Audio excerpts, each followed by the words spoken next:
ಈಗ ಅವ್ರದೆಲ್ಲ ಗೊತ್ತಿ ಎಂತ ಆಗುದು ನೋಡಿ ನೀವೇ ವಿಚಾರ ಮಾಡಿ. ನೀನ್ ಯಾಕೆ ಚಿಂತೆ ಮಾಡ್ತೀಯೋ?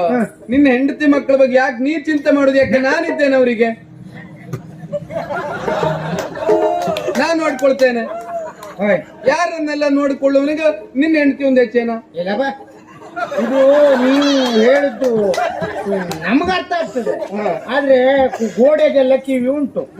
ಮಾತಿನಲ್ಲಿ ಅಪಾರ್ಥ ಆಗ್ಬಾರ್ದು. ಇಲ್ಲಪ್ಪ, ನೀವು ದೇವರು, ನಿಮ್ಮನ್ನ ನಾವು ಹಾಗೆ ತಿಳ್ಕೊಳ್ಳುವುದಿಲ್ಲ ಅಲ್ವಾ? ಅಲ್ವಾ?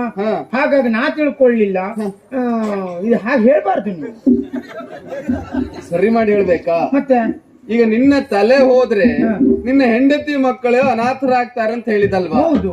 ಹಾಗಾಗದೇ ಇರುವಂತೆ ನಿನ್ನ ಹೆಂಡತಿ ಮಕ್ಕಳನ್ನು ನಾನ್ ನೋಡಿಕೊಳ್ತೇನೆ ಅಂದ್ರೆ ಅದರ ವಿಲೋಮಾರ್ಥ ಏನು ಗೊತ್ತುಂಟಾ?